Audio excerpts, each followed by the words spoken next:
The Perks of Being a Wallflower by Stephen Chbosky. Part 3. January 4th, 1992. I'm sorry for that last letter. To tell you the truth, I don't really remember much of it, but I know from how I woke up that it probably wasn't very nice.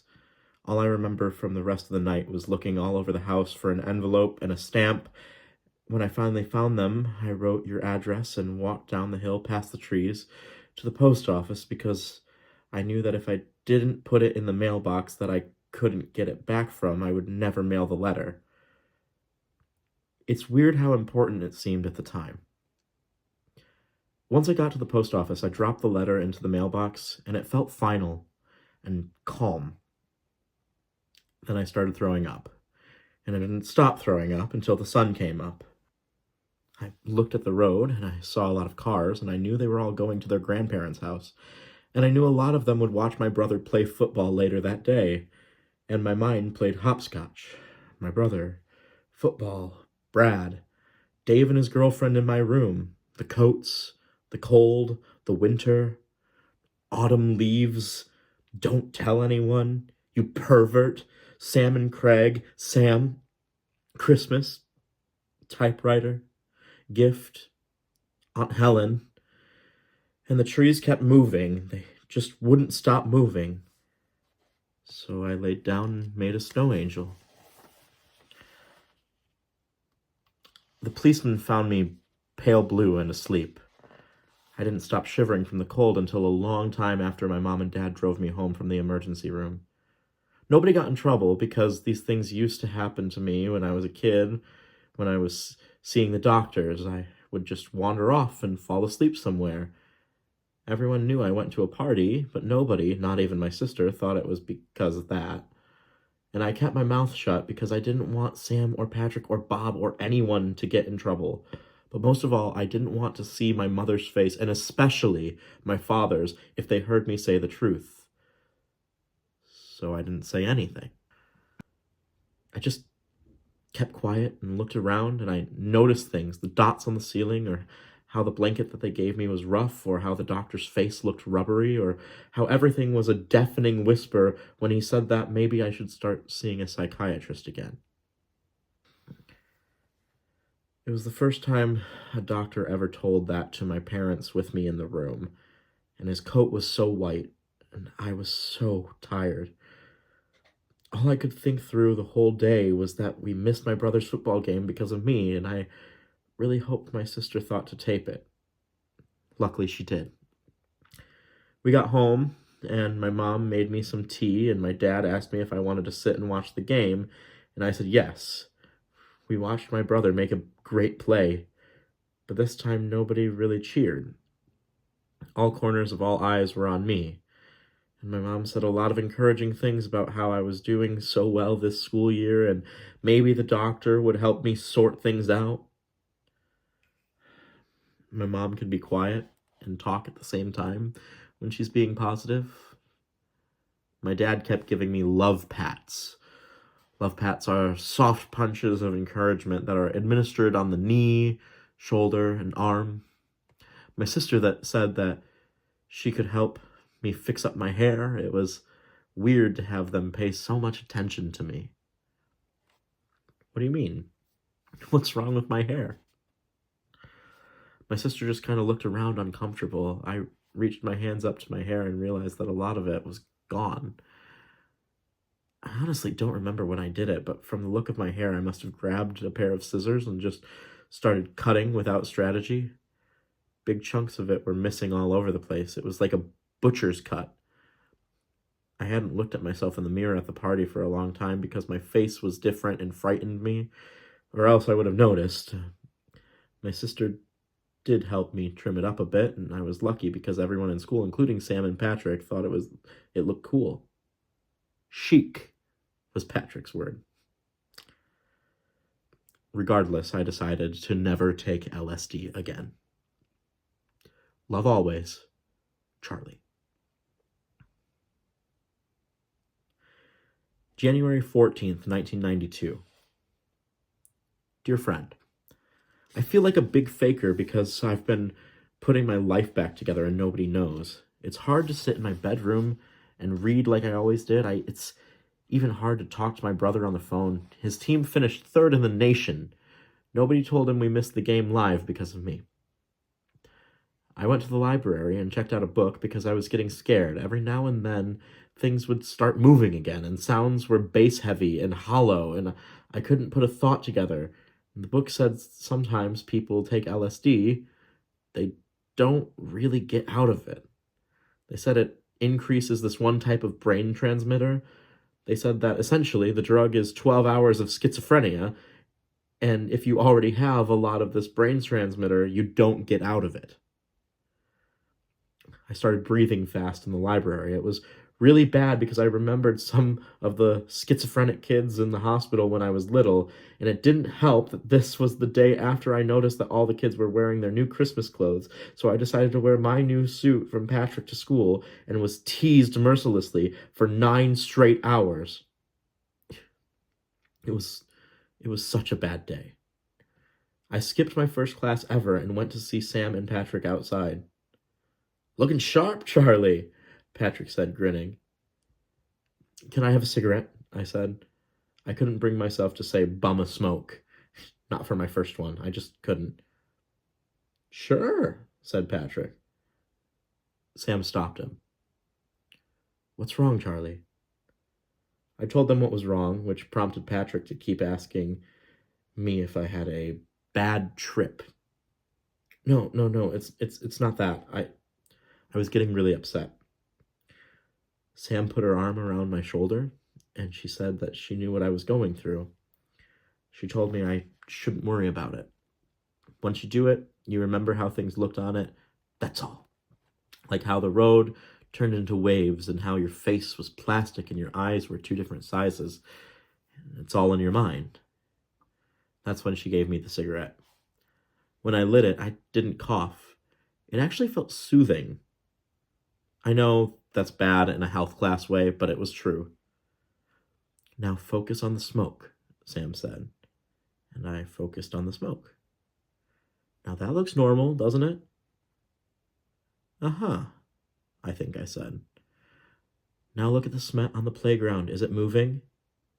"Uh-huh." "Okay. Now focus on the piece of paper that's just sitting there on the ground." And I focused on the piece of paper that was sitting on the ground. "Is the cement moving now?" No, it's not." From there you go, to "you're going to be okay," to "you probably should never do acid again," Sam went on to explain what she called the trance. The trance happens when you don't focus on anything, and the whole big picture swallows and moves around you. She said it was usually metaphoric, but for people who should never do acid again, it was literal. That's when I started laughing. I was so relieved, and Sam and Patrick smiled. I was glad they started smiling too, because I couldn't stand their looking so worried. Things have stopped moving for the most part ever since, and I haven't skipped another class. And I guess now I don't feel like a big faker for trying to put my life back together. Bill thought my paper on The Catcher in the Rye, which I wrote on my new old typewriter, was my best one yet. He said I was developing at a rapid pace and gave me a different kind of book as a reward. It's On the Road by Jack Kerouac. I'm now up to about 10 cigarettes a day. Love always, Charlie. January 25th, 1992. Dear friend, I feel great. I really mean it. I have to remember this for the next time I'm having a terrible week. Have you ever done that? You feel really bad and then it goes away and you don't know why. I try to remind myself when I feel great like this that there will be another terrible week coming someday, and so I should store up as many great details as I can so during the next terrible week I can remember those details and believe that I'll feel great again. It doesn't work a lot, but I think it's very important to try. My psychiatrist is a very nice man. He's much better than my last psychiatrist. We talk about things that I feel and think and remember. Like when I was little, and there was this one time I walked down the street in my neighborhood. I was completely naked, holding a bright blue umbrella, even though it wasn't raining. I was so happy because it made my mom smile, and she rarely smiled. So she took a picture, and the neighbors complained. This other time, I saw a commercial for this movie about a man who was accused of murder, but he didn't commit the murder. A guy from MASH was the star of the movie, and that's probably why I remember it. The commercial said that the whole movie was about him trying to prove that he was innocent and how he could go to jail anyway. That scared me a lot. It scared me how much it scared me. Being punished for something that you didn't do, or being an innocent victim, it's just something that I never want to experience. I don't know if it's important to tell you all this, but at the time it felt like a breakthrough. The best thing about my psychiatrist is that he has music magazines in his waiting room. I read an article about Nirvana on one visit, and it didn't have any references to the honey mustard dressing or lettuce. They kept talking about the singer's stomach problems all the time, though. It was weird. Like I told you, Sam and Patrick love their big song, so I thought I'd read it to have something to discuss with them. In the end, the magazine compared him with John Lennon from the Beatles. I told that to Sam later, and she got really mad. She said he was like Jim Morrison if he was like anybody, but really, he isn't like anybody but himself. We were all at the Big Boy after Rocky Horror, and it started this big discussion. Craig said the problem with things is that everyone is always comparing everyone with everyone, and because of that, it discredits people, like in his photography classes. Bob said that it was all about our parents not wanting to let go of their youth and how it kills them when they can't relate to something. Patrick said that the problem was that since everything has happened already, it makes it hard to break new ground. Nobody can be as big as the Beatles because the Beatles already gave it a context. The reason they were so big is that they had no one to compare themselves with, so the sky was the limit. Sam added that nowadays a band or someone would compare themselves to the Beatles after the second album, and their own personal voice would be less from that moment on. What do you think, Charlie? I couldn't remember where I had heard it or read it. I said maybe it was This Side of Paradise by F. Scott Fitzgerald. There's a place near the end of the book where the main kid is picked up by some older gentleman. They are both going to an Ivy League homecoming football game, and they have this debate. The older gentleman is established, the kid is jaded. Anyway, they have this discussion, and the kid is an idealist in a temporary way. He talks about his restless generation and things like that, and he says something like, "This is not a time for heroes, because nobody will let that happen." The book takes place in the 1920s, which I thought was great, because I suppose the same kind of conversation could happen in The Big Boy. It probably already did with our parents and grandparents. It probably was happening with us right now. So I said I thought the magazine was trying to make him a hero, but then later somebody might dig something to make him seem like less than a person, and I didn't know why, because to me, he's just a guy who writes songs that a lot of people like, and I thought that was enough for everyone involved. Maybe I'm wrong, but everyone at the table started talking about it. Sam blamed television, Patrick blamed government, Craig blamed the corporate media. Bob was in the bathroom. I don't know what it was, and I know we didn't really accomplish anything, but it felt great to sit there and talk about our place in things. It was like when Bill told me to participate. I went to the homecoming dance like I told you before, but this was much more fun. It was especially fun to think that people all over the world are sitting having similar conversations in their equivalent of The Big Boy. I would have told the table that, but they were really having fun being cynical, and I didn't want to ruin it, so I just sat back a little bit and watched Sam sitting next to Craig and tried not to be too sad about it. I have to say that I couldn't do it very successfully, but at one point, Craig was talking about something, and Sam turned to me and smiled. It was a movie smile in slow motion, and then everything was okay. I told this to my psychiatrist, but he said it was too soon to draw any conclusions. I don't know. I just had a great day. I hope you did too. Love always, Charlie. February 2nd, 1992. Dear friend, On the Road was a very good book. Bill didn't ask me to write a paper about it because, like I said, it was a reward. He did ask me to visit him in his office after school to discuss it, which I did. He made tea and I felt like a grown-up. He even let me smoke a cigarette in his office. But he urged me to quit smoking because of the health risks. He even had a pamphlet on his desk that he gave me. I now use it as a bookmark. I thought Bill and I were going to talk about the book, but we ended up talking about things.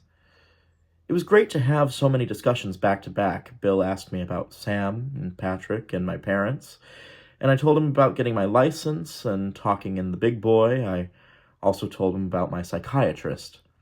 I didn't tell him about the party or my sister or her boyfriend, though. They're still seeing each other in secret, which my sister says only adds to their passion. After I got through telling Bill about my life, I asked him about his.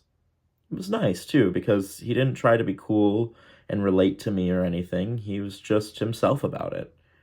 He said that he studied undergraduate work at some college in the West that doesn't give grades, which I thought was peculiar, but Bill said that it was the best education he ever got. He said he'd give me a brochure when the time was right. After he went to Brown University for graduate school, Bill traveled around Europe for a while, and when he came home, he joined Teach for America. When this year is over, he thinks he's going to move to New York and write plays. I guess he's still pretty young, although I thought it would be rude to ask him. I didn't ask him if he had a girlfriend, though. I did ask him if he had a girlfriend, though, and he said that he didn't. He seemed sad when he said it, too. But I decided not to pry because I thought that would be too personal. Then he gave me my next book to read. It's called Naked Lunch. I started reading when I got home, and to tell you the truth, I don't know why the guy is talking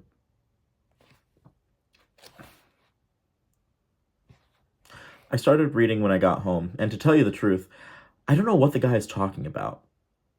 I'd never tell Bill this. Sam told me that William S. Burroughs wrote the book when he was on heroin, and that I should go with the flow. So I did. I still had no idea what he was talking about, so I went downstairs to watch television with my sister. The show was Gomer Pyle, and my sister was very quiet and moody. I tried to talk to her, but she just told me to shut up and leave her alone. So I watched the show for a few minutes, but it made even less sense to me than the book, so I decided to do my math homework, which was a mistake because math has never made any sense to me. I was just confused all day. So I tried to help my mother in the kitchen, but I dropped the casserole, so she told me to read in my room until my father came home. But reading is what started this whole mess in the first place. Luckily, my father came home before I could pick up the book again, but he told me to stop hanging on his shoulders like a monkey because he wanted to watch the hockey game. I watched the hockey game with him for a while, but I couldn't stop asking him questions about which countries the players are from, and he was resting his eyes, which means he was sleeping, but didn't want me to change the channel. So he told me to go watch television with my sister, which I did, but she told me to go help my mother in the kitchen, which I did, but then she told me to go read in my room, which I did. I've read about a third of the book now. It's pretty good so far. Love always, Charlie. February 8th, 1992. Dear friend, I have a date for the Sadie Hawkins dance. In case you didn't have one of those, it's the dance where the girl asks the boy. In my case, the girl is Mary Elizabeth and the boy is me. Can you believe it? I think it started when I was helping Mary Elizabeth staple the latest issue of Punk Rocky on Friday before we went to the Rocky Horror Picture Show. Mary Elizabeth was so nice that day. She said that it was the best issue we'd ever had for 2 reasons, and both of those reasons were mine. First of all, it was in color, and second, it had the poem that I gave Patrick in it. Really was a great issue. I think I'll even think so when I'm older. Craig included some of his color photographs. Sam included some underground news on some bands. Mary Elizabeth wrote an article about the Democratic candidates. Bob included a reprint of a pro-hemp pamphlet. And Patrick made this fake coupon advertising a free blowjob for anyone who buys a smiley cookie at the Big Boy. Some restrictions apply. There was even a nude photograph from the back of Patrick, if you can believe it. Sam had Craig take the picture. Mary Elizabeth told everyone to keep it a secret that the photograph was Patrick, which everybody did, except Patrick. All night, he kept yelling, "Flaunt it, baby, flaunt it!" which is his favorite line from his favorite movie, The Producers. Mary Elizabeth told me she thought that Patrick asked her to put the photograph in the issue so Brad could have a photograph of him without it being suspicious. But he wouldn't say for sure. Brad bought a copy without even looking at it, so maybe she was right. When I went to the Rocky Horror Picture Show that night, Mary Elizabeth was really mad because Craig didn't show up. Nobody knew why, not even Sam. The problem was nobody was there to play Rocky, the muscular robot. I'm not quite sure what he is. After looking around at everybody, Mary Elizabeth turned to me. "Charlie, how many times have you seen the show?" 10. "Do you think you can play Rocky?" "I'm not cut and hunky." "It doesn't matter. Can you play him?" "I guess." "Do you guess or do you know?" I guess." "Good enough." The next thing I know, I'm wearing nothing but slippers and a bathing suit, which somebody painted gold. I don't know how these things happen to me sometimes. I was very nervous, especially because in the show, Rocky has to touch Janet all over her body, and Sam was playing Janet. Patrick kept making jokes that I would get an erection. I really hoped this wouldn't happen. Once I got an erection in class and had to go to the blackboard, and it was a terrible time. And when my mind took that experience and added a spotlight and a fact that I was only wearing a bathing suit, I panicked. I almost didn't do the show, but then Sam told me she really wanted me to play Rocky. And I guess that's all I really needed to hear. I won't go into detail about the whole show, but I had the best time I ever had in my whole life. I'm not kidding. I got to pretend that I was singing, I got to dance around, I got to wear a feather boa for the grand finale, which I wouldn't have thought anything of because it's part of the show, but Patrick couldn't stop talking about it. "Charlie in a feather boa, Charlie in a feather boa." He just couldn't stop laughing. But the best part was the scene with Janet, where we had to touch each other. It wasn't the best part because I got to touch Sam and have her touch me. It's the exact opposite. I know that sounds dumb, but it's true.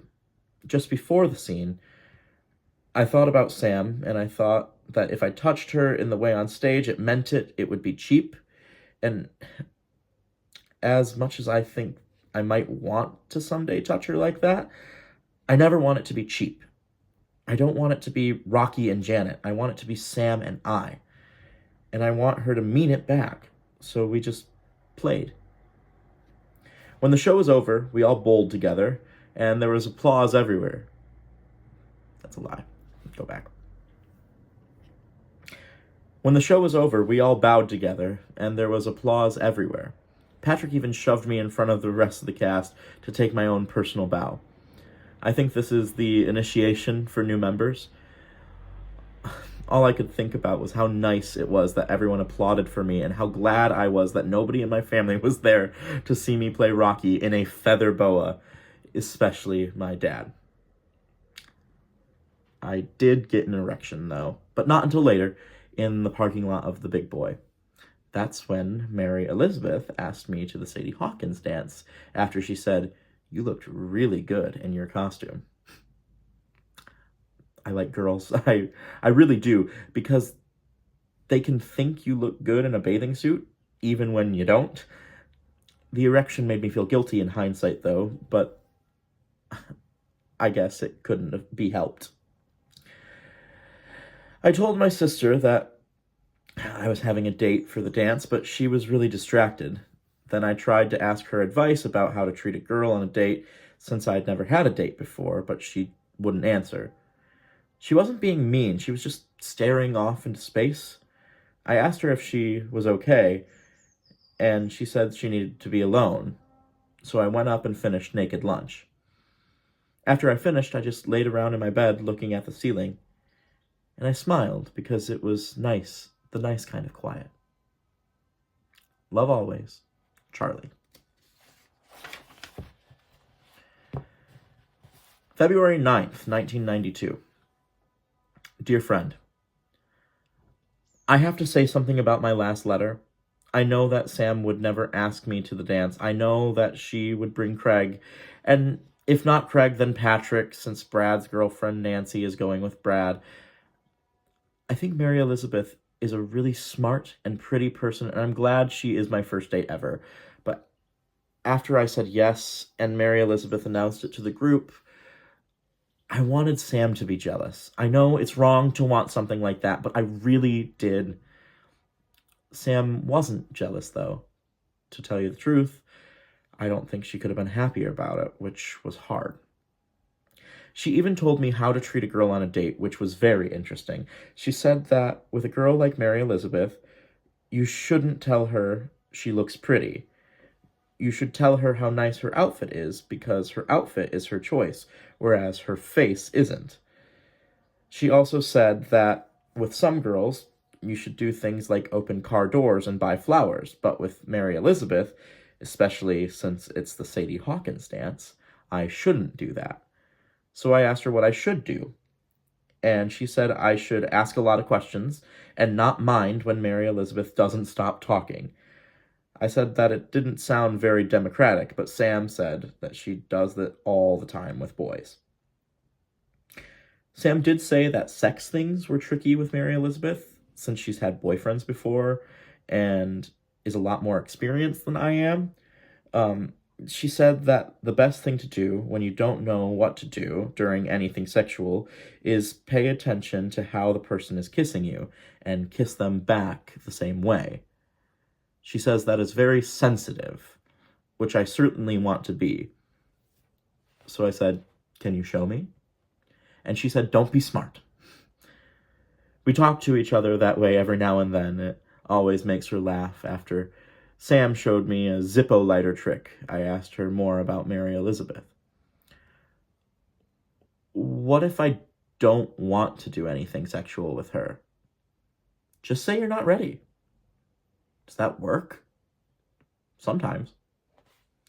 I wanted to ask Sam about the other side of sometimes, but I didn't want to be too personal, and I didn't want to know deep down. So I wish I could stop being in love with Sam. I really do. Love always, Charlie. February 15th, 1992. Dear friend, I don't feel very well because everything is messy. I did go to the dance, and I did tell Mary Elizabeth how nice her outfit was. I did ask her questions, and I let her talk the whole time. I learned a lot about objectification, Native Americans, the bourgeoisie. But most of all, I learned about Mary Elizabeth. Mary Elizabeth wants to go to Berkeley and get 2 degrees. One is for political science, the other is for sociology, with a minor concentration in women's studies. Mary Elizabeth hates high school and wants to explore lesbian relationships. I asked her if she thought girls were pretty, and she looked at me like I was stupid and said, "That's not the point." Mary Elizabeth's favorite movie is Reds. Her favorite book is an autobiography of a woman who was a character in Reds. I can't remember her name. Mary Elizabeth's favorite color is green. Her favorite season is spring. Her favorite ice cream flavor she said she refuses to eat low-fat frozen yogurt on principle alone, is Cherry Garcia. Her favorite food is pizza, half mushrooms, half green peppers. Mary Elizabeth is a vegetarian, and she hates her parents. She's also fluent in Spanish. The only thing she asked me the whole time was whether or not I wanted to kiss her goodnight.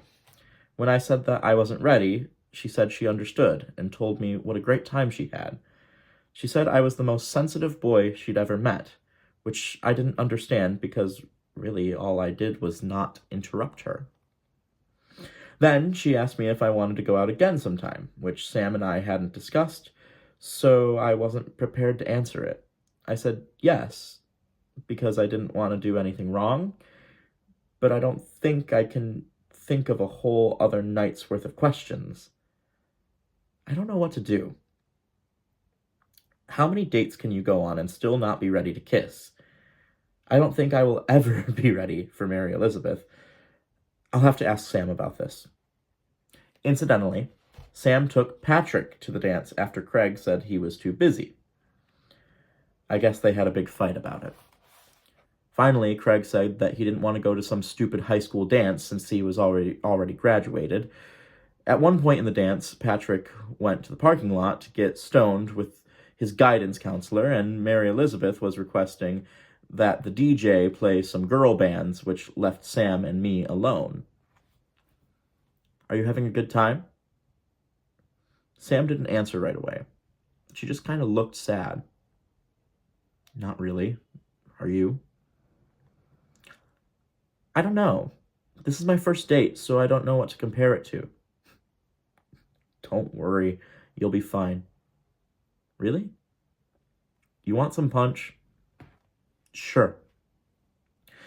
With that, Sam left. She really did look sad, and I wished I could have made her feel better, but sometimes I guess you just can't. So I stood alone by the wall and watched the dance for a while. I'd describe it to you, but I think it's the kind of thing where you have to be there or at least know the people. But then again, maybe you knew the same people when you went to your high school dances, if you know what I mean. The one different thing about this particular dance was my sister. She was with her boyfriend, and during a slow song, it looked like they had a huge fight because he stopped looking at her, and she rushed off the dance floor to where the bathrooms are. I tried to follow her, but she had too much of a head start. She never came back to the dance, and her boyfriend eventually left. After Mary Elizabeth dropped me off, I went into the house and found my sister crying in the basement.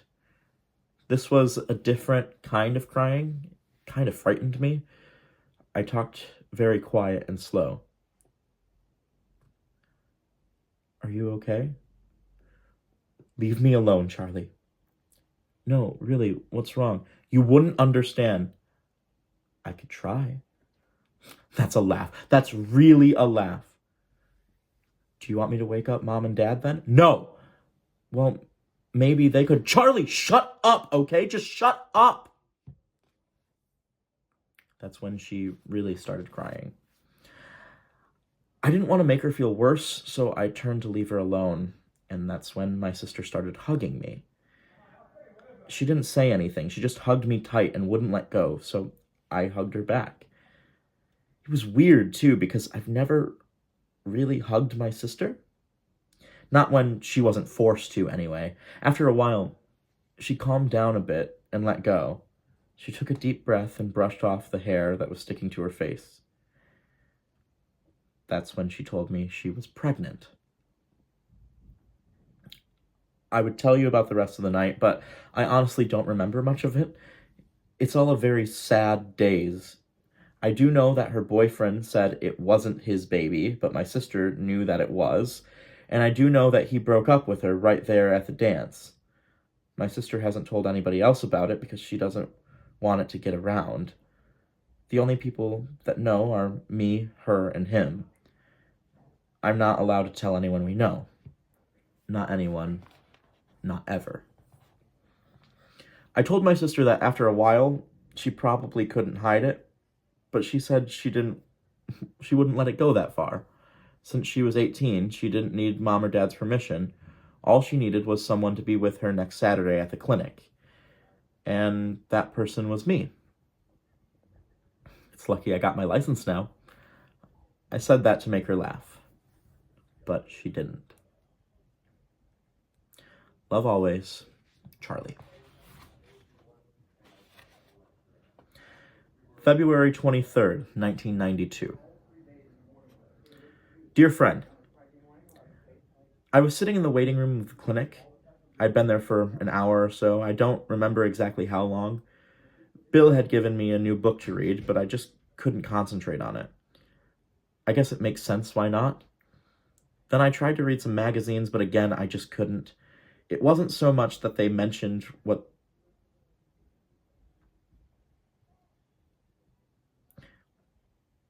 Then I tried to read some magazines, but again, I just couldn't. It wasn't so much that they mentioned what the people were eating. It was all the magazine covers. Each one had a smiling face, and every time it was a woman on the cover, she was showing her cleavage. I wondered if those women wanted to do that to look pretty, or if it was just part of the job. I wondered if they had a choice or not, if they wanted to be successful. I just couldn't get that thought out of my mind. I could almost see the photo shoot and the actress or model going to eat a light lunch with her boyfriend afterward. I could see him asking her about her day and how she wouldn't think too much of it, or maybe if it was her first magazine cover, how she could be very excited because she was starting to become famous. I could see the magazine on the newsstands and a lot of anonymous eyes looking at it, and how some people would think it was very important. And then how a girl like Mary Elizabeth would be very angry about the actress or model showing her cleavage along with all the other actresses and models doing the same thing, while some photographer like Craig would just look at the quality of the photograph. Then I thought there would be some men who would buy the magazine and masturbate to it. And I wondered what the actress or her boyfriend thought about that, if they did at all. And then I thought that it was about time for me to stop thinking because it wasn't doing my sister any good. And that's when I started thinking about my sister.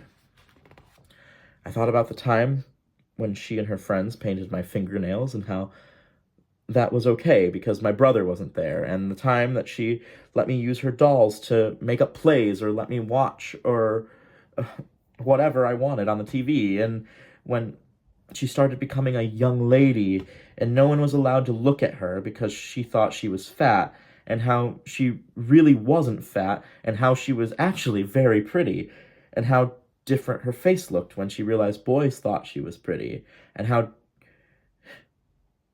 different her face looked the first time she really liked a boy who was not on a poster on her wall, and how her face looked when she realized she was in love with that boy. And then I wondered how her face would look when she came out from behind those doors. My sister was the one who told me where babies come from. My sister was also the one who laughed when I immediately asked her where babies go to. When I thought that, I started to cry, but I couldn't let anyone see because if they did, they might not let me drive her home, and they might call our parents, and I couldn't let that happen because my sister was counting on me. And this was the first time anyone ever counted on me for anything. And when I realized that this was the first time I cried since I made my Aunt Helen the promise not to cry unless it was for something important, I had to go outside because I couldn't hide it from anyone anymore. I must have been in the car for a long time because eventually my sister found me there. I was chain-smoking cigarettes and crying still. My sister knocked on the window. I rolled it down. She looked at me with this curious expression. Then her curiosity turned to anger. "Charlie, are you smoking?" She was so mad. I can't tell you how mad she was. "I can't believe you're smoking." That's when I stopped crying and started laughing because of all the things she could have said right after she got out of there. She picked my smoking, and she got angry about it. And I knew if my sister was angry, then her face wouldn't be that different, and she would be okay. "I'm going to tell Mom and Dad, you know." No, you're not. God, I couldn't stop laughing. When my sister thought about it for a second, I think she figured out why she wouldn't tell mom or dad. It's like she suddenly remembered where we were and what had just happened and how crazy our whole conversation was considering all that. Then she started laughing. But the laughing made her feel sick. So I had to get out of the car and help her into the back seat. I had already set up the pillow and blanket for her because we figured it was probably best for her to sleep it off a little in the car before we just went home. Just before she fell asleep, she said, "Well, if you're going to smoke, crack the window at least." Which made me start laughing again. Charlie smoking. I can't believe it. Which made me laugh harder, and I said, "I love you." And my sister said, "I love you too. Just stop it with the laughing already." Eventually, my laughing turned into the occasional chuckle, and then it just stopped. And I looked back and saw that my sister was asleep. So I started the car and turned on the heater so it would be warm, and that's when I started reading the book Bill gave me. It's Walden by Henry David Thoreau, which is my brother's girlfriend's favorite book. So I was very excited to read it. When the sun went down, I put my smoking pamphlet on the page where I stopped reading and started driving home. I stopped a few blocks from our house to wake up my sister and put the blanket and the pillow in the trunk. We pulled into the driveway, we got out, we went inside, and we heard our mother and father's voices from the top of the stairs. "Where have you two been all day?" "Yeah, dinner's almost ready." My sister looked at me. I looked at her. She shrugged, so I started talking a mile a minute about how we saw a movie and how my sister taught me how to drive on the highways and how we went to McDonald's. McDonald's? When? "Your mother cooked ribs, you know." My father was reading the paper. As I talked, my sister went up to my father and gave him a kiss on the cheek. He didn't look up from the paper. "I know, but we didn't go to McDonald's until before the movie, and that was a while ago." Then my father said matter-of-factly, "What movie did you see?" I froze, but my sister came through in the end with the name of a movie just before she kissed my mother on the cheek. I had never heard of this movie. "Was it any good?" I froze again. My sister was so calm. "It was okay. Those ribs smell great." "Yeah," I said. Then I thought of something to change the subject. "Hey, Dad, is the hockey game on tonight?" "Yeah, but you're only allowed to watch it with me if you don't ask any of your stupid questions." "Okay, but can I ask one now before it starts?" "I don't know. Can you?" "May I asked, corrected. He grunted. "Go ahead." "What do the players call a hockey puck again?" "A biscuit. They call it a biscuit." "Great. Thanks." From that moment, and all through dinner, my parents didn't ask any more questions about our day. Although my mom did say how glad she was that my sister and I were spending more time together. That night, after our parents went to sleep, I went down to the car and got the pillow and blanket out of the trunk. I brought them to my sister in her room. She was pretty tired, and she spoke very softly. She thanked me for the whole day. She said that I didn't let her down, and she said that she wanted it to be our little secret, since she decided to tell her old boyfriend the pregnancy was a false alarm. I guess she just didn't trust him with the truth anymore. Just after I turned out the lights and opened the door, I heard her say softly, "I want you to stop smoking, you hear?" "I hear. Because I really do love you, Charlie." "I love you too." "I mean it." "So do I." "Okay then. Good night." "Good night." And that's when I shut the door and left her to sleep. I didn't feel like reading that night, so I went downstairs and watched a half-hour-long commercial that advertised an exercise machine. They kept flashing a 1-800 number, so I called it. The woman who picked up at the other end of the phone was named Michelle, and I told Michelle that I was a kid and did not need an exercise machine, but I hoped she was having a good night. That's when Michelle hung up on me, and I didn't mind a bit. Love always, Charlie. March 7th, 1992. Dear friend, girls are weird, and I don't mean that offensively. I just can't put it any other way. I've now gone on another date with Mary Elizabeth. In a lot of ways, it was similar to the dance, except that we got to wear more comfortable clothes. She was the one who asked me out again, and I suppose that's okay, but I think I'm going to start doing the asking from time to time because I can't always hope to get asked. Also, if I do the asking, then I'll be sure to go out with the girl of my choice if she says yes. It's just so complicated. The good news is that I got to be the one who drove this time. I asked my father if I could borrow his car. It happened at the dinner table. What for? My dad gets protective of his car. Charlie's got a girlfriend, my sister said. She's not my girlfriend, I said. Who is this girl? My father said. What's going on? My mother asked from the kitchen. Charlie wants to borrow the car, my dad replied. What for? My mother asked. That's what I'm trying to find out, my father said with a raised voice. Well, no need to get snippy, my mother said. Sorry, my father said without meaning it. Then he turned back to me. So tell me about this girl. So I told him a little about Mary Elizabeth, leaving out the part about the tattoo and the belly button ring. He kind of smiled for a while, then trying to see if I was already guilty of something. Then he said yes, I could borrow his car. When my mother came in with coffee, my father told her the whole story while I ate dessert. That night I was finishing my book. My father came in and sat on the edge of my bed. He lit a cigarette and started telling me about sex. He gave me this talk a few years before, but it was more biological then. Now he was saying things like, I know I'm your old man, but you can't be too careful these days, and wear protection, and if she says no, you have to assume she means it, because if you force her to do something she doesn't want to do, then you're in big trouble, mister.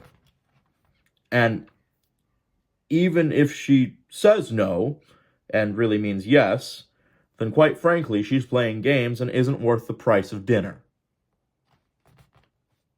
If you need to talk to somebody, you can come to me. But if you don't want to do that for some reason, talk to your brother. And finally, I'm glad we had this talk. Then my father ruffled my hair, smiled, and left the room. I guess I should tell you that my father isn't like on television. Things like sex don't embarrass him, and he is actually very smart about them. I think he was especially happy because I used to kiss this boy in the neighborhood a lot when I was very little, and even though the psychiatrist said it was very natural for little boys and girls to explore things like that, I think my father was afraid anyway. I guess that's natural, but I'm not sure why. Anyway, Mary Elizabeth and I went to see a movie downtown. It was what they call an art movie. Mary Elizabeth said it won an award at some big film festival in Europe, and she thought that it was impressive. As we waited for the movie to start, she said what a shame it was that so many people would go see a stupid Hollywood movie, but there were only a few people in this theater. Then she talked about how she couldn't wait to get out of here and go to college where people appreciate things like that. Then the movie started. It was in a foreign language and had subtitles, which was fun because I had never read a movie before. The movie itself was very interesting, but I didn't think it was very good because I didn't really feel different when it was over. But Mary Elizabeth felt different. She kept saying it was an articulate film, so articulate. And I guess it was, The thing is, I didn't know what it said, even if it said it very well. Later, I drove us to this underground record store, and Mary Elizabeth gave me a tour. She loves this record store. She said it was the one place where she felt like herself. She said that before coffee shops were popular, there was nowhere for kids like her to go except the big boy, and that was old until this year. She showed me the movie section and told me all about these cult filmmakers and people from France. Then she took me down to the import section and told me about the real alternative music. Then she took me to the folk section and told me about girl bands like the Slits. She said she felt really bad she hadn't gotten me anything for Christmas, and she wanted to make it up to me. Then she bought me a record by Billie Holiday and asked if I wanted to go to her house to listen to it. So I was sitting alone in her basement while she was upstairs getting us something to drink. And I looked around the room, which was very clean and smelled like people didn't live there. It had a fireplace with a mantel and golf trophies, and there was a television and nice stereo. And then Mary Elizabeth came downstairs with 2 glasses and a bottle of brandy. She said that she hated everything her parents loved except for brandy. She asked me to pour the drinks while she made a fire. She was very excited, too, which was strange because she's never liked that. She kept talking about how much she loves fires and how she wanted to marry a man and live in Vermont someday, which was strange, too, because Mary Elizabeth never talks about things like that. When she finished the fire, she put on the record and kind of danced over to me. She said she felt very warm, but not in the temperature sense. The music started, and she clinked my glass, said cheers, and took a sip of the brandy. Brandy's very good, by the way, but it was better at the Secret Santa party. We finished the first glasses very quickly. My heart was beating really fast, and I was starting to get nervous. She handed me another glass of brandy and touched my hand very softly when she did it. Then she slipped her leg over mine, and I watched it just dangle there. Then I felt her hand on the back of my neck, just kind of moving slowly, and my heart started beating crazy. "Do you like the record?" she asked real quiet. "Very much. I really did too. It was beautiful." "Charlie." "Uh-huh." "Do you like me?" "Uh-huh." "You know what I mean." "Uh-huh." "Are you nervous?" "Uh-huh." "Don't be nervous." "Okay." That's when I felt her other hand. It started at my knee and worked its way up the side of my leg to my hip and stomach. Then she took her leg off mine and kind of sat on my lap facing me. She looked right into my eyes, and she never blinked, not once. Her face looked warm and different, and she leaned down and started kissing my neck and ears, then my cheeks, then my lips, and everything kind of melted away. She took my hand and slid it up her sweater, and I couldn't believe what was happening to me, or what breasts felt like, or later what they looked like, or how difficult bras were. After we had done everything you can do from the stomach up, I lay down on the floor, and Mary Elizabeth put her head on my chest. We both breathed very slowly and listened to the music and the fire crack. When the last song was over, I felt her breath on my chest. "Charlie?" "Uh-huh." "Do you think I'm pretty?" "I think you're very pretty." "Really?" "Really." Then she held on to me a little tighter, and for the next half hour, Mary Elizabeth didn't talk at all. All I could do was lie there and think about how much her voice changed when she asked me if she was pretty, and how much she changed when I answered, and how Sam said she didn't like things like that, and how much my arm was beginning to hurt. Thank God we heard the automatic garage door opener when we did. Love always, Charlie. March 28th, 1992. Dear friend, it's finally starting to get a little warm here, and the people are being nicer in the hallways. Not to me necessarily, just in a general way. I wrote a paper about Walden for Bill, but this time I did it differently. I didn't write a book report. I wrote a report pretending that I was by myself near a lake for 2 years. I pretended that I lived off the land and had insights, and to tell you the truth, I kind of like the idea of doing that now. Ever since that night with Mary Elizabeth, everything has been different.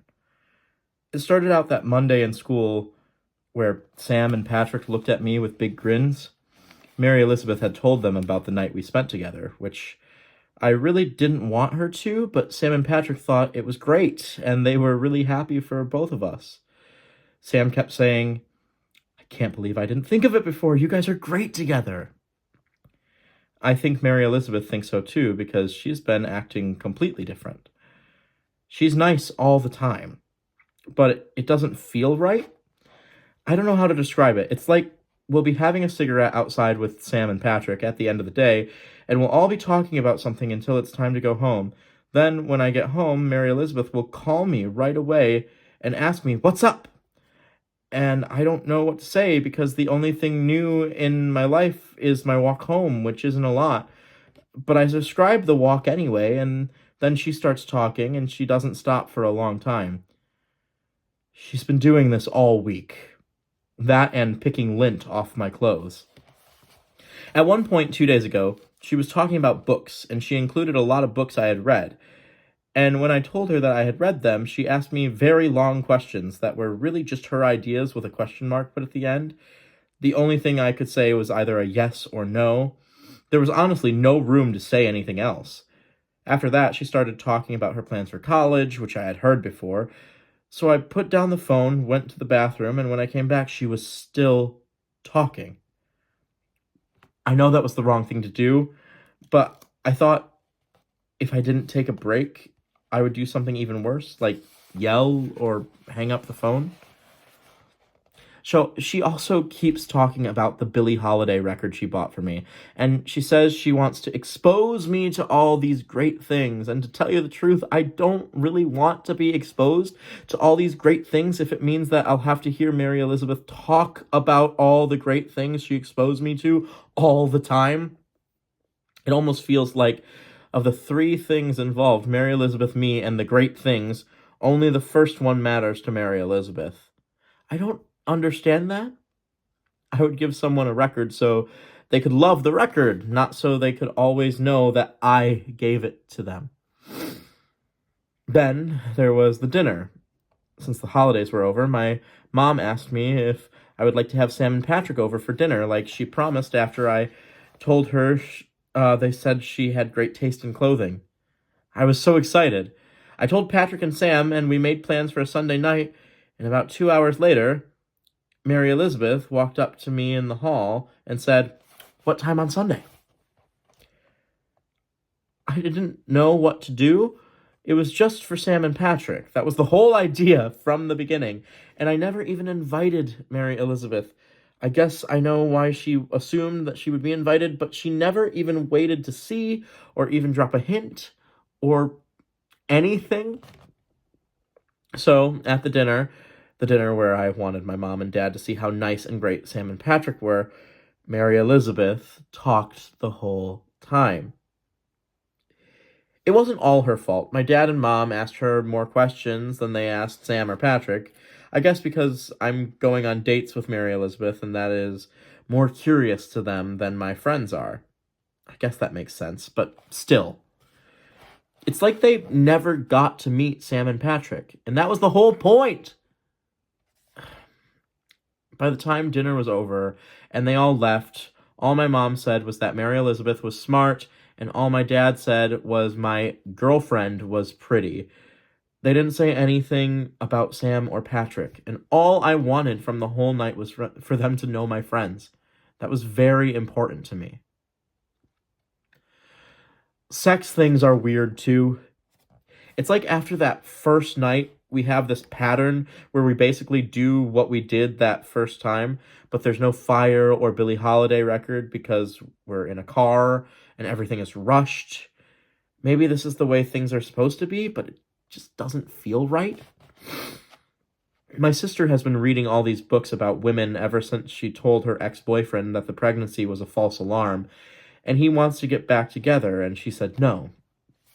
So I asked her about Mary Elizabeth, leaving out the sex part, because I knew she could be neutral about it, especially since she stayed clear of the dinner. My sister said Mary Elizabeth is suffering from low self-esteem, but I told her that she said the same thing about Sam back in November when she started dating Craig, and Sam is completely different. Everything can't be low self-esteem, can it? My sister tried to clarify things. She said that by introducing me to all these great things, Mary Elizabeth gained a superior position that she wouldn't need if she was confident about herself. She also said that people who try to control situations all the time are afraid that if they don't, nothing will work out the way they want in the end. I don't know if this is right or not, but it made me sad regardless. Not for Mary Elizabeth, or for me, just in general, because I started to think that I didn't know who Mary Elizabeth was at all. I'm not saying she was lying to me, but she just acted so different before I got to know her. And if she really isn't like what she was at the beginning, I wish she could have just said so. But maybe she is like what she was at the beginning, and I just didn't realize it. I just don't want to be another thing that Mary Elizabeth is in charge of. I asked my sister what I should do, and she said the best thing to do is be honest about my feelings. My psychiatrist said the same thing, and then I felt really sad because I thought maybe I was different from how Mary Elizabeth originally saw me, too. And maybe I was lying by not telling her that it was hard to listen to her all the time without getting to say anything back. But I was just trying to be nice like Sam said I should. I don't know where I went wrong. I tried to call my brother about this, but his roommate said he was really busy with school, so I decided not to leave a message because I didn't want to distract him. The one thing I did was mail my report about Walden to him, so he could share it with his girlfriend. Then maybe if they had time, they could read it, and we could talk about it, and I would have the chance to ask them both what to do about Mary Elizabeth, since they were going out in a good way and would know how to make things work. Even if we didn't get to talk about it, I would still love to meet my brother's girlfriend, even on the phone. I did get to see her once on a VCR tape of one of my brother's football games, but it was really not the same thing, even though she was very beautiful, but not in an unconventional way. I don't know why I'm saying all of this. I just wish Mary Elizabeth would ask me questions other than, "What's up?"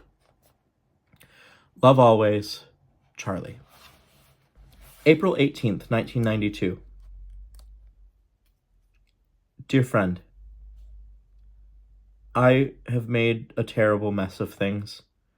I really have. I feel terrible about it. Patrick said the best I could do is just stay away for a while. It all started last Monday. Mary Elizabeth came to school with a book of poems by a famous poet named E. E. Cummings. The story behind the book was that she saw a movie that talked about one poem that compares this woman's hands to flowers and rain, and she thought that it was so beautiful that she went out and bought the book. She's read it a lot of times since and said she wanted me to have my own copy. Not the copy she bought, but a new one. All day, she told me to show everyone the book. I know I should have been grateful because it was a very nice thing to do, but I wasn't grateful. I wasn't grateful at all. Don't get me wrong, I acted like I was, but I wasn't. To tell you the truth, I was starting to get mad. Maybe if she would have given me the copy of the book that she bought for herself, it would have been different. Or maybe if she had just hand-copied the rain poem she loves on a piece of nice paper, and definitely if she didn't make me show the book to everyone we know. Maybe I should have just been honest then, but it didn't feel like the right time. When I left school that day, I didn't go home because I just couldn't talk to her on the phone, and my mother is not a very adroit liar about things like that, so instead I walked to the area where all the shops and video stores are. I went straight to the bookstore, and when the lady behind the counter asked me if I needed any help, I opened up my bag and I returned the book Mary Elizabeth bought me. I didn't do anything with the money, I just sat in my pocket. When I walked home, all I could think about was what a terrible thing it was that I just did, and I started crying. By the time I walked in the front door, I was crying so much that my sister stopped watching television to talk to me. When I told her what I did, she drove me back to the bookstore because I was too messy to drive, and I got the book back, which made me feel a little better. When Mary Elizabeth asked me where I had been all day on the phone that night, I told her I went to the store with my sister, and when she asked if I bought her something nice, I said I did. I didn't even think she was serious, but I said it anyways. I just felt so bad about almost returning her book. I spent the next hour on the phone listening to her talk about the book. Then we said goodnight. Then I went downstairs to ask my sister if she could drive me to the store again, so I could get Mary Elizabeth something nice. My sister told me to drive myself, and that I had better start being honest with Mary Elizabeth about how I feel. Maybe I should have then, but it just didn't feel like the right time. The next day in school, I gave Mary Elizabeth the gift that I drove to buy her. It was a new copy of To Kill a Mockingbird. The first thing Mary Elizabeth said was, "That's original." I just reminded myself that she didn't say it mean. She wasn't making fun of me. She wasn't even comparing or criticizing, and she really wasn't, believe me. So I just explained to her how Bill gives me special books to read outside of class and how To Kill a Mockingbird was the first one and how it was special to me. Then she said, "Thank you. It's very sweet." But then she went on to explain how she had read it 3 years earlier and thought it was overrated, and how they turned it into a black and white film with famous actors like Gregory Peck and Robert Duvall that won an Academy Award for the screenplay writer. I just kind of put my feelings away somewhere after that. I left school, walked around, and didn't get home until 1 o'clock in the morning. When I explained to my father why, he told me to act like a man. The next day in school, when Mary Elizabeth asked where I had been the day before, I told her that I bought a pack of cigarettes, went to the Big Boy, and spent the entire day reading the E.E. Cummings book and eating club sandwiches. I knew I was safe saying that because she would never ask me any questions about the book, and I was right. After she'd got done talking about it that time, I didn't think I'd ever really need to read it myself, even if I wanted to. I definitely think I should have been honest then, but to tell you the truth, I was getting as mad as I used to get playing sports, and it was starting to scare me. Luckily, Easter vacation was starting on Friday, and it distracted things a little bit. Bill gave me Hamlet to read for the break. He said I would need the free time to really concentrate on the play. I guess I don't need to say who wrote it. The only advice Bill gave me was to think about the main character in terms of the other main characters in the books, and I've read thus far. He said not to get caught up in thinking the play was too fancy. So on Good Friday yesterday, we had a special showing of the Rocky Horror Picture Show. What made it special was the fact that everyone knew it was the beginning of Easter vacation, and a lot of kids were still wearing their suits and dresses from Mass. It reminded me of Ash Wednesday in school, when the kids come in with thumbprints on their foreheads. It always adds an air of excitement. After the show, Craig invited all of us back to his apartment to drink wine and listen to the White Album. After the record was over, Patrick suggested that we all play Truth or Dare, a game that he loves to play when he's buzzed. Guess who chooses dares over truth all night? Me. I just didn't want to tell Mary Elizabeth the truth because of a game. It was working pretty well most of the night. The dares were things like chug a beer. But then Patrick gave me a dare. I don't even think he knew what he was doing, but he gave it to me anyway. Kiss the prettiest girl in the room on the lips. That's when I chose to be honest. In retrospect, I probably could not have picked a worse time. The silence started after I stood up, since Mary Elizabeth was sitting right next to me. By the time I had knelt down in front of Sam and kissed her, the silence was unbearable. It wasn't a romantic kiss. It was friendly, like when I played Rocky and she played Janet. But it didn't matter. I could say that it was the wine or the beer that I chugged. I could also say that I had forgotten the time Mary Elizabeth asked me if I thought she was pretty, but I'd be lying. The truth is that when Patrick dared me, I knew that if I kissed Mary Elizabeth, I'd be lying to everyone, including Sam, including Patrick, including Mary Elizabeth. And I just couldn't do it anymore, even if it was part of a game. After the silence, Patrick did his best to salvage the evening. The first thing he says was, "Well, isn't this awkward?" But it didn't work. Mary Elizabeth walked quickly out of the room and into the bathroom. Patrick told me later that she didn't want anyone to see her cry. Sam followed her, but before she completely left the room, she turned to me and said, serious and dark, "What the fuck is wrong with you?" It was the look on her face when she said it, and how much she meant it. It suddenly made everything seem like it really was. I felt terrible. Just terrible. Patrick immediately stood up and took me out of Craig's apartment. We walked to the street, and the only thing I was aware of was the cold. I said that I should go back inside and apologize, and Patrick said, "No, I'll get our coats. Just stay here." When Patrick left me outside, I started to cry. It was real and panicky, and I couldn't stop it. And when Patrick came back, I said, really crying, "I really think I should go apologize."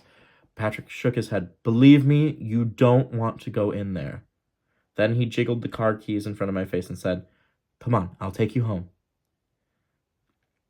In the car, I told Patrick everything that had been going on about the record and the book and To Kill a Mockingbird and how Mary Elizabeth never asked any questions, and all Patrick said was,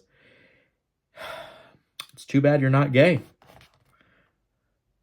That made me stop crying a little bit. Then again, if you were gay, I would never date you. You're a mess. That made me start laughing a little bit. And I thought Brad was fucked up. Jesus. That made me laugh a lot more. Then he turned on the radio and we drove through the tunnels back home. When he dropped me off, Patrick told me the best thing to do was to keep away for a while. I guess I already told you that. He said that when he knew more, he'd give me a call. Thanks, Patrick. Don't mention it. And then I said, "You know, Patrick, if I were gay, I'd want to date you."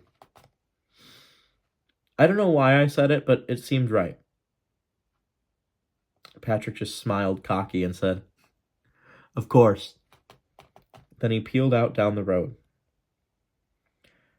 When I lay down in bed that night, I put on the Billie Holiday record, and I started reading the book of E. E. Cummings' poems. After I read the poem that compares the woman's hands to flowers and rain, I put the book down and went to the window. I stared at my reflection and the trees behind it for a long time, not thinking anything, not feeling anything, not hearing the record, for hours. Something really is wrong with me, and I don't know what it is. Love always, Charlie.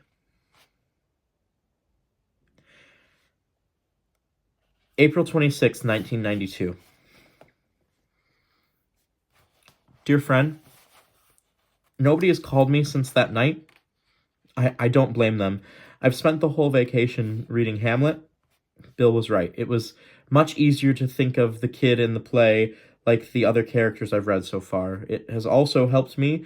Well, I'm trying to figure out what's wrong with me. It didn't give me any answers necessarily, but it was helpful to know that someone else had been going through it, especially someone who lived such a long time ago. I did call Mary Elizabeth, and I told her that I'd been listening to the record every night and reading the E.E. Cummings book. She just said, "It's too late, Charlie." I would have explained that I didn't want to start going on dates again, and I was just doing these things as a friend, but I knew it would only have made things worse, so I didn't. I just said, "I'm sorry." And I really was sorry, and I know that she believed me, but when that didn't make any difference and there was nothing but a bad silence on the phone, I really knew it was too late. Patrick did call me, but all he said was that Craig got really angry at Sam about me, and I should keep staying away until things got clear. I asked him if he would like to go out, just him and me, and he said he'd be busy with Brad and family things, but he'd try to call me if he could find the time. So far, he hasn't. I'd tell you about Easter Sunday with my family, but I've already told you about Thanksgiving and Christmas, and there really isn't much of a difference. Except that my father got a raise and my mother didn't because she doesn't get paid for housework. And my sister stopped reading those self-esteem books because she met a new boy. My brother did come home, and when I asked him if his girlfriend read my report on Walden, he said no because she broke up with him when she found out he was cheating on her. That happened a while ago, so I asked him if he had read it himself, and he said he hadn't because he was too busy. He said he would try to read it over vacation. And so far, he hasn't. So I went to visit my Aunt Helen, and for the first time in my life, it didn't help. I even tried to follow my own plan and remember all the details about the last time I had a great week, but that didn't help either. I know that I brought this all on myself. I know that I deserve this. I'd do anything not to be this way. I'd do anything to make it up to everyone and to not have to see a psychiatrist who explains to me about being passive aggressive and to not have to take the medicine he gives me, which is too expensive for my dad, and to not have to talk about the bad memories with him or be nostalgic about bad things. I just wish that God or my parents or Sam or my sister or someone would just tell me what's wrong with me. Just tell me how to be different in a way that makes sense. To make this all go away and disappear. I know that's wrong because it's my responsibility, and I know that things get worse before they get better because that's what my psychiatrist says, but this is a worse that feels too big. After a week of not talking to anyone, I finally called Bob. I know what's wrong, but I didn't know what else to do. I asked him if he had anything I could buy. He said he had a 1/4 ounce of pot left, so I took some of my Easter money and bought it.